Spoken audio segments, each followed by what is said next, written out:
오늘 성경 본문이 좀 길죠.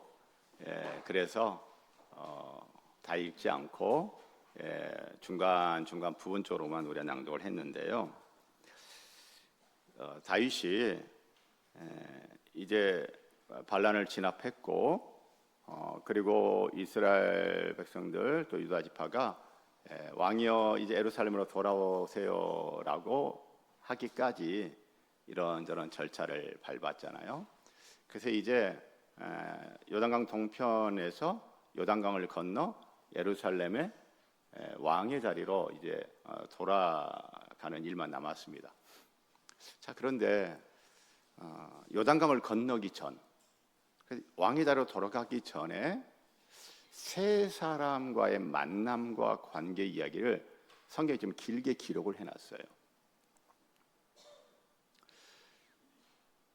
누구냐면 시므이라고 하는 사람, 무비보셋이라고 하는 사람, 바르실레라고 하는 사람이에요. 첫 번째 16절에서 23절이 다윗과 시므이의 만남과 그 관계에 대한 이야기고요. 두 번째 24절로 30절까지가 다윗과 무비보셋의 만남과 관계에 대한 이야기입니다. 그리고 31절부터 마지막 39절까지가 세 번째 다윗과 바르실레라고 하는 사람의 만남과 관계에 대한 이야기예요.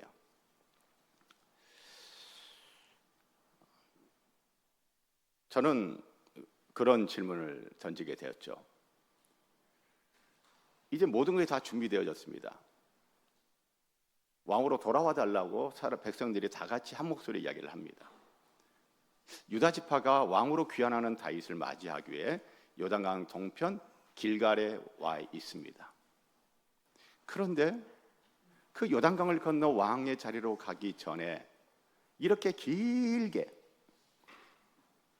세 가지 이야기를 성경이 기록해 놓은 것은 분명 어떤 이유와 목적이 있기 때문이다 라는 생각을 하게 되는 거죠. 왜 이 긴 이야기를 성경을 하고 있을까?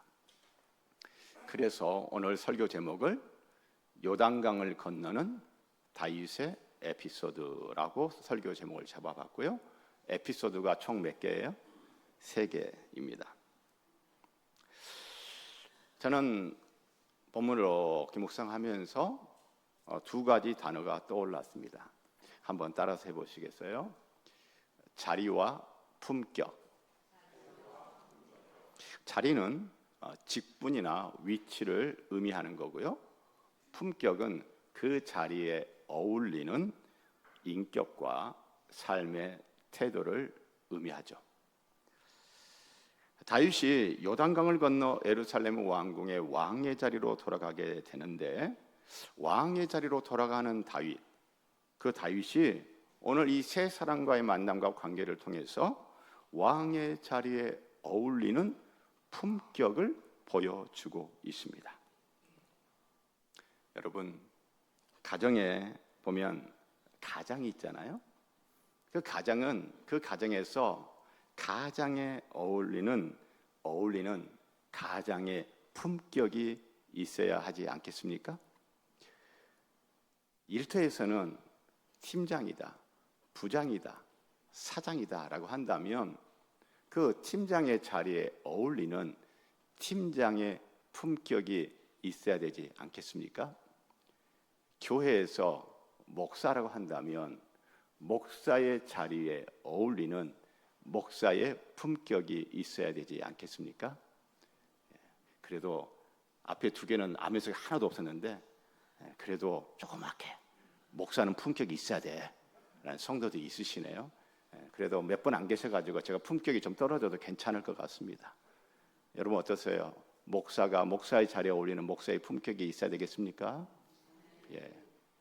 장로님이라면 장로의 자리에 어울리는 장로의 품격이 있어야 되겠죠? 권사님이라 한다면 권사의 자리에 어울리는 권사의 품격이 있어야 되겠죠? 여러분, 그래서 여러분 오늘 다윗을 보니 요단강을 건너 왕의 자리에 가기 전에 이 세 사람과의 만남과 관계를 통해서 왕은 그 자리에 돌아갈 만한 왕이야. 그래, 저 정도 품격의 왕이면 됐어. 그 자리에 어울리는 품격을 보여주고 있어요. 그래서요, 여러분, 어떤 자리에 앉느냐 보다 그 자리에 어울리는 품격을 갖추는 것이 더 중요합니다.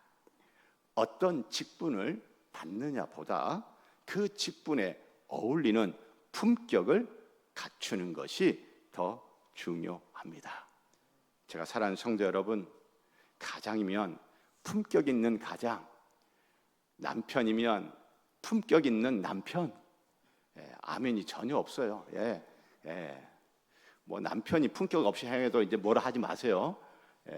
여러분, 가장이면 품격 있는 가장, 남편이면 품격 있는 남편, 아내면 품격 있는 아내, 아버지, 어머니면 품격 있는 부모님. 할렐루야. 여러분, 일터에서도 그래요. 품격 있는 팀장, 품격 있는 부장, 품격 있는 사장. 할렐루야. 교회도 그렇습니다. 품격 있는 목사, 품격 있는 장로, 품격 있는 권사, 품격 있는 성도. 할렐루야. 여러분, 오늘 왕의 자리로 돌아가는 다윗이 보여지는 그 품격은요, 참된 왕이신 하나님의 품격을 보여주고 있어요. 그래서 오늘 우리는 이 세 가지 에피소드를 통해서 하나님 아버지의 품격, 왕이신 하나님의 품격, 하나님은 이런 하나님이시구나라는 것을 우리가 다시 밝히 알게 되기를 바랍니다. 그리고 내가 믿는 하나님이 이런 하나님이시구나, 그렇다면 나는 이렇게 살아야겠구나 라고 하는 교훈을 얻기를 바랍니다. 첫 번째, 다윗과 시므이의 만남과 관계 이야기를 보겠습니다. 시므이라고 하는 사람은 베냐민 지파 사람이고요, 베냐민 지파 사람으로서 지금 1천여 명의 사람들을 데리고 요단강을 건너 다윗 왕 앞에 와서 바짝 엎드려 있습니다. 그러면서 20절에 시므이가 이렇게 말합니다. 왕의 종 내가 범죄한 줄 아옵기에. 시므이가 자기 죄를 안대요, 모른대요? 안 돼요. 왕의 종 내가 범죄한 줄 아옵기에. 제가 제 죄를 압니다. 제가 전에 왕에게 이런 죄를 범했지요, 이런 잘못을 했지요. 범죄한 줄 안 돼요. 어떤 범죄를 한 거예요? 21절에 보면 다윗 왕의 부하 장수 중에 아비새라고 하는 장수가 다윗에게 이렇게 말합니다. 수루야의 아들 아비새가 대답하여 이르되 시므이가 여호와의 기름 부으신 자를 저주하였으니. 예전에 다윗이 압살롬의 반란으로 예루살렘을 떠나 도망가고 있는데 그때 시므이가 다윗에게 막 저주를 했어요. 새한글 성경은 그 저주라는 말을 이렇게 번역했죠. 막말을 했다. 여러분, 막말이 뭐예요? 상대의 인격과 상황을 고려하지 않고 함부로 내뱉는 말, 막 말을 하는 거예요. 말을 막 하는 거예요. 그래서 이 죄는 아비새가 생각하기에 그로 말미암아 죽어야 마땅하지 아니하니까. 하나님의 기름 부으신 자에게 막말을 했던 이 사람 살려두면 안 됩니다. 죽이는 게 마땅합니다. 아비새만 이런 생각을 했을까요? 아비새가 볼 때 이 시므이 속이 노랗게 보이는 거예요. 전에 다윗이 반란으로 인해 왕자를 버리고 도망갈 때 그때는 막 욕도 하고 비난도 하고 비판도 하고 판단도 하고 막 정죄도 했어요. 다윗에게 그냥 별의 죄를 다 했어요. 그런데 이제 반란이 진압되고 왕으로 귀환하니 이제 와서 바짝 엎드려 가지고 지금 저 말의 진정성, 혹시 악어의 눈물 아냐? 라는 생각을 사람들이 안 하겠습니까? 그런데 다윗은 어떻게 반응을 합니까? 그 시므이를 용서해 줍니다. 23절 왕이 시므에게 이르되 내가 죽지 아니하리라 하고 그에게 맹세하니라. 용서를 해줘요. 아비새의 말을 빌린다면 죽어 마땅한 죄임에도 불구하고 용서해줘요. 여러분, 시므이가요 지금 와서 자기 죄를 알고 자기 죄를 인정합니다. 말로만 이야기하는 게 아니에요. 여러분 어떻게 말을 합니까? 19절에 내게 죄를 돌리지 마옵소서, 종의 패역한 일을 기억하지 마옵소서, 종의 패역한 일을 왕의 마음에 두지 마옵소서. 왕이시여, 제가 제 죄를 아는데요, 저의 죄를 저에게 돌리지 마시고요, 제 죄를 기억하지 마시고요, 저의 죄를 마음에 두지 마세요. 제가 막말했던 거 기억하지 마시고요, 제가 막말했던 거 왕의 마음에 담아두지 마세요 라고 하면서 자기 죄를 자백하고 그리고 돌이킵니다. 말로만 그런 게 아니에요. 20절 왕의 종 내가 범죄한 줄 아옵기에 오늘 요셉의 온 족속 중 내가 먼저 내려와서 내 주 왕을 영접하나이다. 다윗을 보고 내 주 왕이래요. 나의 주인이십니다. 나의 왕이십니다. 전에는 어땠어요? 왕으로 대우 안 해줬어요. 왕 대접을 안 해줬어요. 막 막말했잖아요. 막 비난했잖아요. 자기가 왕으로 다윗을 인정했다면, 존중했다면 그런 막말했겠습니까? 전에는 왕으로 인정 안 한 거예요. 그런데 지금은요, 돌이켜 회개한 거예요. 내 주 왕이시여. 다윗을 자기의 왕으로 인정합니다. 자기의 왕으로 받아들입니다.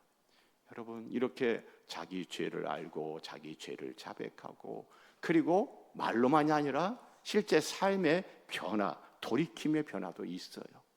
여러분, 이런 시므이 다윗이 용서해 줍니다. 여러분, 신약 성경에 생각나는 성경 구절 없습니까? 우리가 아주 익숙한 성경 구절인데 요한일서 1장 9절 만일 우리가 우리 죄를 자백하면 그는 미쁘시고 의로우사 우리 죄를 사하시며 모든 불의에서 우리를 깨끗게 하실 것이요. 아멘. 사랑하는 성도 여러분, 다윗과 시므이의 만남과 관계를 통해서 다윗이 보여주는 참된 왕이신 하나님, 어떤 하나님이신가? 죄를 갚아주시는 하나님이에요. 죄를 벌하시는 하나님이세요. 죄 용서해 주시는 하나님이세요. 죄 용서해 주시는 하나님이십니다. 제가 사랑하는 성도 여러분, 우리가 인생 살면서 신앙생활 하면서 일부러 죄를 지어서는 아니 되겠지만, 그러나 혹시 우리가 죄를 범했다 할지라도, 혹시 때로는 죽어 마땅한 죄를 범했다 할지라도, 만일 내가 내 죄를 자백하면 하나님은 미쁘시고 의로우사 내 죄를 사해 주시고 모든 불의에서 나를 깨끗게 해 주시는 하나님이심을 믿으시기를 바랍니다. 그 하나님께 나아가 바짝 엎드리시고 죄를 자백하시고 삶을 돌이키시고 그리고 죄의 용서함의 은혜를 받고 누리시기를 주의 이름으로 축복합니다. 두 번째 에피소드, 다윗과 무비보셋입니다. 무비보셋은 24절에 보면 사울의 손자입니다. 사울의 손자라고 하는 것은 사울의 아들 중에 또 누군가의 아들이죠. 누구의 아들이에요? 요나단의 아들이죠. 다윗에게서 요나단은 특별한 사람입니다. 남다른 사람입니다. 성경에 표현하면 언약을 맺은 사람이죠. 걱정하지 마세요, 요나단. 내가 당신의 자녀 후손들 내가 잘해 줄 겁니다. 그 약속을 했던 그 요나단의 아들 무비보셋이에요. 이게 무비보셋, 다윗이 그 무비보셋을 찾았어요. 찾아보니 다리를 절르기는 장애를 가지고 있습니다. 그런데 이 무비보셋을 다윗이 거두어서 왕의 상에 겸상하게 하고 그렇게 특별 대우를 해줬어요. 자, 그런데 압살롬의 반란이 일어났습니다. 다윗이 왕궁을 버리고 지금 도망을 가는데 무비보셋이 다윗과 함께 가요, 다윗을 안 따라가요? 다윗을 안 따라가고 예루살렘에 남아 있었거든요. 그 무비보셋이 여러분 불평한 몸을 가지고 예루살렘에서 요단강을 건너 다윗에게 가려면 어떻게 해야 돼요? 예루살렘 그 산지에서 급경사되는 길을 내려와 가지고 요단강을 건너 다윗에게 와야 되는 거예요.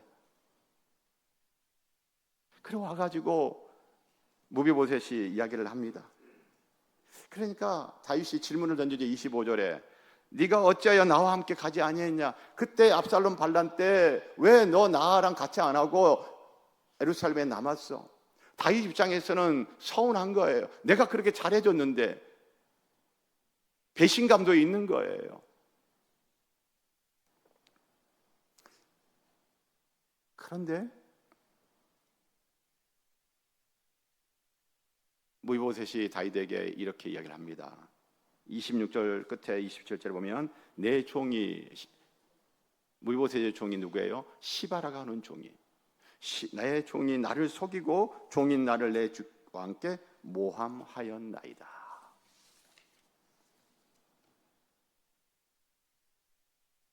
무비보셋이 다윗에게 와서 이야기하는 거예요. 왕이시여, 제가 그때 제가 왕을 따라 안 간 게 아니고 제가 못 간 거예요. 왜 못 갔냐 하면요, 제 종 시바가 있지 않습니까? 그 시바가 저를 속였어요. 그리고 저희를 모함했어요. 저 지금 억울해요 라고 다윗에게 이야기를 하죠. 그러자 29절 끝에 보면 다윗이 무비보셋에게 이렇게 말합니다. 내가 이르노니 너는 시바와 밭을 나누라. 그때 시바가 와가지고 다윗에게 그렇게 했거든요. 그래가지고 그때 다윗이 무비보셋에게 준 그 모든 밭을 누구에게 줘버렸어요? 시바에게 다 줬어요. 그런데 시바에게 다 줬던 그 밭을 어떻게 합니까? 절반을 다시 무비보셋에게 돌려줍니다. 여러분, 저는 이 다윗과 무비보셋의 이야기를 이렇게 대하면서 지금 다윗이 무비보셋의 그 억울한 이야기를 잘 들어주고, 그리고 그 억울함을 안 풀어줘요, 풀어줘요? 억울함을 풀어주고 있구나. 지금 이 다윗이 보여주고 있는 하나님은 어떤 하나님이에요? 억울한 자의 변호자가 되시는 하나님. 하나님은 억울함을 풀어주시는 의로운 재판장이시구나. 시편 9편 4절에 보면 주께서 나의 의와 송사를 변호하셨으며 보좌에 앉으사 의롭게 심판하셨나이다. 지금 다윗이 억울한 사람의 억울함을 변호해주는 변호자시고, 그 억울한 사람의 재판을 맡아 억울함을 풀어주는 의로운 재판장이시구나. 그래서 여러분, 신약 성경에 또 생각나는 성경 구절 있지 않으세요? 우리에게 아주 익숙한 말씀이에요. 누가복음 18장에 보면 예수님이 과부와 재판장 비유 이야기를 하십니다. 1절 이렇게 시작합니다. 예수께서 그들에게 항상 기도하고 낙심하지 말아야 할 것을 비유로 말씀하여 쫙 이해를 하십니다.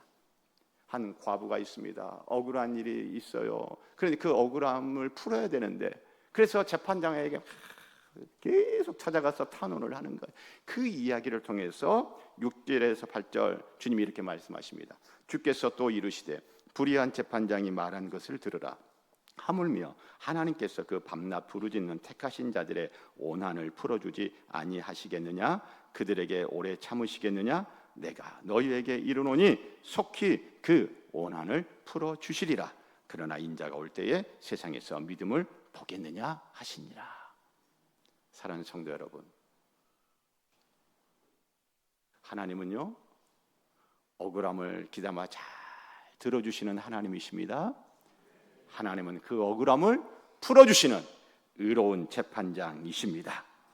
자, 그러니까 여러분, 우리가 믿는 하나님이 이런 하나님이라면 우리 어떻게 해야 될 것 같아요? 하나님께 나아가 기도하고 또 기도하십시다. 억울한 일이 있어서 기도하고 계시는 성도님들 계십니까? 기도를 멈추지 마시기를 바랍니다. 이제 세 번째 에피소드, 다윗과 바르실레의 만남과 관계를 보겠습니다. 32절에 보면 바르실레는 길르앗 요단강 동편 북쪽 지역의 길르앗 사람이고 나이는 80세입니다. 바르실레는 매우 늙어 나이가 80세라. 그는 큰 부자이므로 왕이 마하나임에 머물 때에 그가 왕을 공개하였더라. 여러분, 다윗이 압살롬의 반란으로 예루살렘을 떠나 요단강 건너 이 마하나임에 와 있어요. 그러자 북쪽에 길르앗에 있는 이 바르실레가 하는 사람이 많은 걸 잔뜩 가지고 와가지고 그 어려움에 처해 있는 다윗을 돕습니다. 큰 힘이 되었죠. 그게 사무엘하 17장 27절로 29절에 나오죠. 압살롬의 반역으로 다윗은 예루살렘을 떠나 피난길에 오르죠. 이때 많은 사람이 등을 돌렸지만 바르실레는 달랐어요. 바르실레는 약 80세의 부유한 길르앗 사람으로 다윗과 그의 일행에게 침상, 음식, 밀, 보리, 꿀, 버터, 양, 치즈 등등을 넉넉하게 공급을 했습니다. 그래서 다윗이 이제 예루살렘 왕의 자리로 돌아가는 이때에 바르실레에게 손을 내미는 거예요. 바르실레, 당신 나 이럴 때 참 이렇게 잘해줬잖아. 내가 나랑 같이 예루살렘에 가십시다. 내가 예루살렘에 가서 잘 이제 해드릴게요. 그러니까 바르실레가 아유 왕이시여, 제가 나이가 80이에요. 제가 왕을 따라가면 왕에게 짐이 됩니다. 그건 민폐예요. 저 말고 제 아들 김함을 대신 데려가 주시죠. 그러자 다윗이 그래요, 알겠습니다. 제가 김함을 데려와서 잘하겠습니다. 여러분, 이 얘기를 보면 바르실레는 대를 이어 충성하는 거죠. 저는 이제 나이 들어 왕에게 짐만 되니 저 말고 제 아들 김함이 잘할 겁니다. 김함 데려가 주세요. 다윗이 이렇게 이야기하는 것들, 바르실레가 이렇게 말을 합니다. 36절 끝에 보면 왕께서 어찌하여 이 같은 상으로 내게 갚으시려 하시나이까. 다윗이 자기가 어려울 때 물신양면으로 도와줬고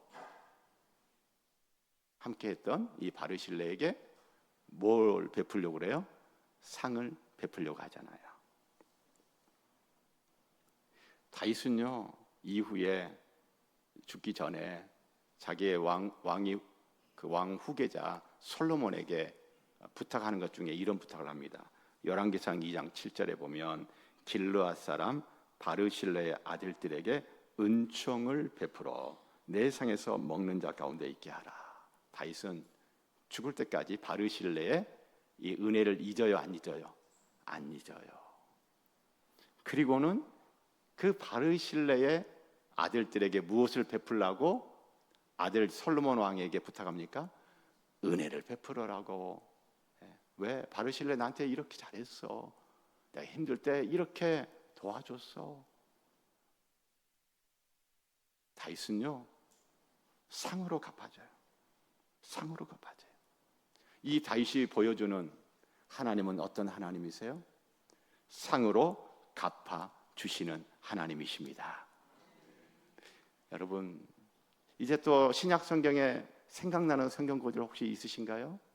저는 생각나는 성경 구절 대번에 떠오르더라고요. 빌립보서는요, 바울이 감옥에 갇혀 수감되어 있는 상태에서 저 멀리 떨어져 있는 빌립보 교회에 보낸 편지예요. 자, 감옥에 수감되어 있는 바울이 빌립보 교회 성도에게 보낸 편지의 한 대목, 빌립보서 4장 18절. 내게는 모든 것이 있고 또 풍부한지라 에바브로디도 편에 너희가 준 것을 받음으로 내가 풍족하니. 지금 바울이 말합니다. 내가 지금 감옥에 수감되어 있어서 참 어려운 시간들을 보내고 있었는데 너희 빌립보 교회 성도 너희들이 누구를 보내줬어요? 에바브로디도를 보내줬어요. 에바브로디도 보낼 때 빈손으로 보냈어요? 가지가지 다 챙겨서 보냈어요? 가지가지 다 챙겨서 보냈어요. 그래서 바울이 지금 어떻다고요? 풍족하대요.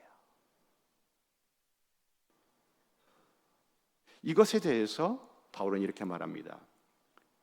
이는 받으실 만한 향기로운 제물이요 하나님을 기쁘시게 한 것이다.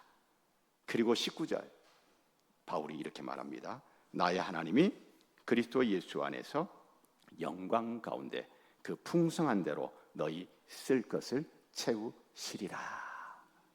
여러분, 다윗이 바르실레에게 하는 말 여러분 들어보세요. 함께 낭독해 보세요. 38절 시작. 왕이 대답하되 김함이 나와 함께 건너가리니 나는 내가 좋아하는 대로 그에게 베풀겠고 또 내가 내게 구하는 것은 다 너를 위하여 시행하리라 하니라. 아멘. 여러분, 이 다윗의 모습이 딱 누구의 모습이에요? 하나님의 모습이죠. 바울이 감옥에 갇혀 어려운 시간을 보내고 있을 때 그것을 모른 채 하지 아니하고 우리는 멀리 떨어져 있으니 가까운 데 있는 성도들이 알아서 하겠지가 아니고 멀리 떨어져 있는 빌보 있는 성도들이 에바브로 디도를 보내고 에바브로 디도 보낼 때 빈손으로 안 보내고 이것저것 챙겨가지고 가서 바울을 좀 잘 챙겨줘, 좀 도와줘, 힘이 되어줘, 그렇게 했던 것. 그것에 대해서 바울이 이렇게 말하잖아요. 나의 하나님이 그리스도 예수 안에서 영광 가운데 그 풍성한 대로 너희 쓸 것을 채우시리라. 지금 다윗도 바로 이 하나님의 모습 그대로예요. 바르실레에게 걱정하지 마, 내가 잘할게. 그리고 당신이 바라는 거 내가 다 해줄게. 풍성하게 해줄게. 걱정하지 마 라고 하는 것입니다. 제가 사랑하는 성도 여러분,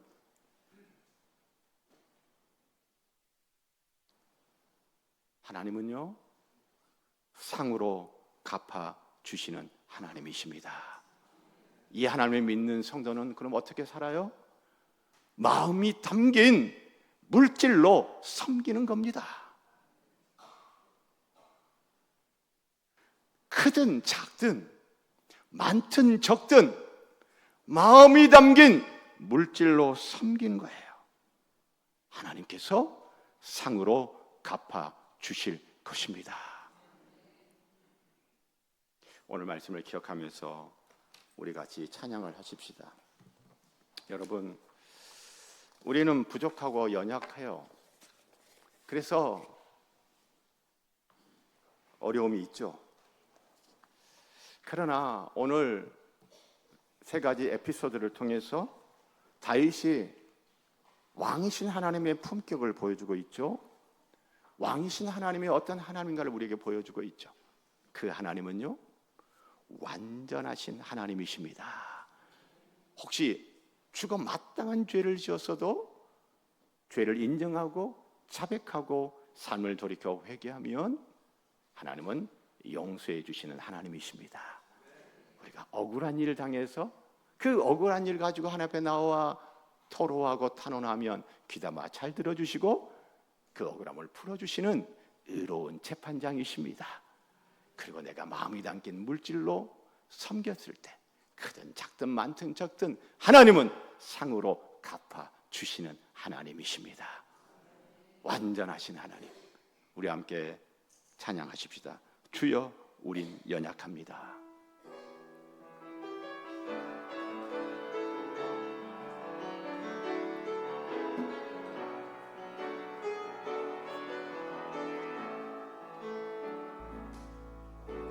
주여 우린 연약합니다. 우린 오늘을 힘겨워합니다. 주뜻 이루며 살기에 부족합니다. 우린 연약합니다. 주여 우린 넘어집니다.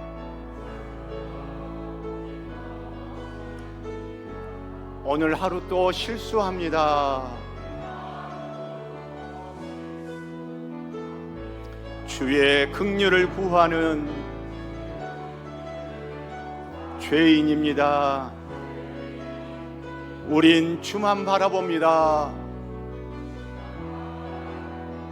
한없는 주님의 은혜, 한없는 주님의 은혜 온 세상 위에 넘칩니다.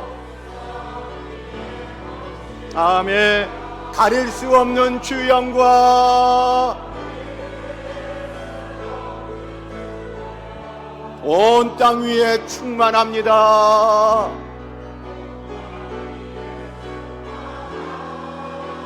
주님만이 길이오니 만이 길이오니 우린 그 길 따라갑니다. 그날에 우리를 이루실 주는 완전합니다.